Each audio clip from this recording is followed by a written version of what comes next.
Welcome to my channel friends, thanks for joining friends. आज का हमारा टॉपिक है मिस कैरेज से या हमल गिरने से जब खुद को कैसे बचाया जाए या बचने का तरीका क्या है। आज की वीडियो में आप जान पाएंगे या फिर कह लीजिए कि कुछ एहतियाती तदाबीर जिन पर अमल करके आप खुद को जो है वो मिस कैरेज से या हमल गिरने से जो है वो खुद को बचा पाएंगे।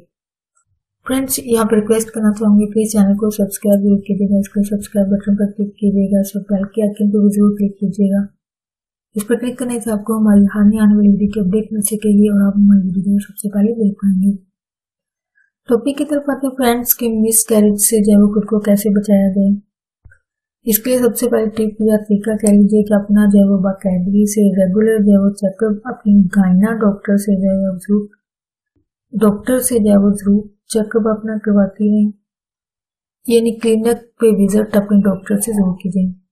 अपना चेकअप जो है वो जरूर करवाएं और इनके मशवरे पर जो अमल भी जरूर कीजिए, यानी जो आपको मशवरा देती हैं, आपको कोई सजेशन देती हैं तो आप इस पर अमल भी जरूर कीजिए। इसके अलावा मिस कैरेज से बचने के लिए ऐसी खवातीन जो सिगरेट नोशी करती हैं, यानी स्मोकिंग करती हैं, ड्रिंकिंग है, शराब पीती हैं, शराब नोशी है, ये किसी भी किस्म की ड्रग्स है, नशा लेती हैं, तो इनको जो वो छोड़ना चाहिए। यानी क्योंकि अगर आप ड्यूरिंग प्रेगनेंसी कोई ड्रग्स ले रही हैं तो यकीनन आपके बच्चे के लिए नुकसानदेह है। नेक्स्ट, रोजाना आप मुख्तलिफ विटामिन, जो मल्टी विटामिन होते हैं, उनको जरूर लेना चाहिए।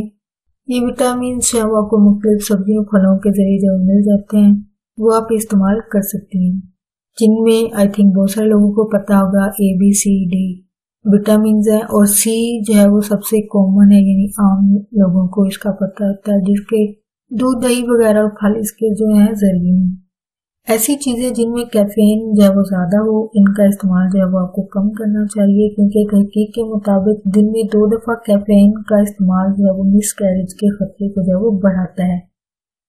इसका इस्तेमाल जो है वो आपको बहुत कम करना चाहिए। और कैफीन जो है वो चाय में होती है, जो आप बोतल पीती हैं, जो भी ड्रिंक्स होती हैं वो पीती हैं, तो इसके अंदर जो है वो कैफीन होती है।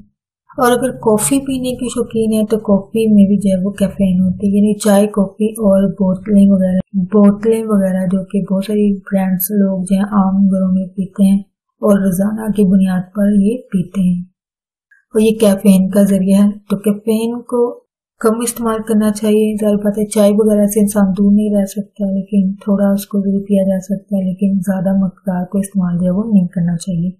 अगर किसी बीमारी में मुब्तला है, यानी अगर कोई बीमारी, जाहिर बात है इंसान है तो बीमारी तो इंसान को ही होगी, तो ये जरूरी नहीं है कि हर कोई इंसान जब वो बीमारी से पाक होगा। यानी बहुत सारी लड़कियां होती हैं जिनको बहुत सारी बीमारी हो जाती है, यानी टीनेजर्स में हो जाती हैं, तो अगर किसी भी किस्म की बीमारी है तो उसका इलाज जो है वो करवाना भी जरूरी है।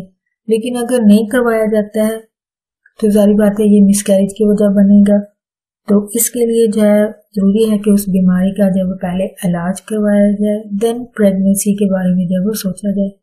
यानी अगर डिजीज हो तो उसका इलाज ना करवाया गया हो तो ये मिसकैरेज की वजह जो वो बन सकती है। इसलिए पहले प्रॉपर तरीके से अपना इलाज करवाएं जो भी बीमारी है, देन प्रेगनेंसी या हमल के बारे में सोचें। मिसाल के तौर पर अनकंट्रोल डायबिटीज, यानी ऐसी लड़कियां जिनको डायबिटीज का जो वो मसला होता है, तो इनको जब मिसकैरेज का जो खतरा इनके अंदर जब इसको बढ़ा देती है, यानी इनको जो डायबिटीज है वो इस खतरे को जो वो बढ़ा देती है कि इनमें मिसकैरेज का खतरा जो है लड़कियों को जो ज्यादा हो जाता है जिनको डायबिटीज का मसला होता है।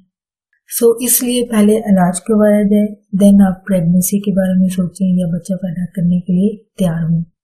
फ्रेंड्स, आज का टॉपिक आपके लिए इन्फॉर्मेटिव और इंटरेस्टिंग रहा। मजीद अवेयरनेस और गाइड के आगे करने के साथ वीडियो को शेयर जरूर कीजिएगा, वीडियो को लाइक जरूर कीजिएगा। प्लीज अगर कोई बात सीखने को मिली है तो मेरी वीडियो को लाइक जरूर कीजिएगा, शेयर जरूर कीजिएगा। आपका वीडियो देखने के लिए बहुत शुक्रिया।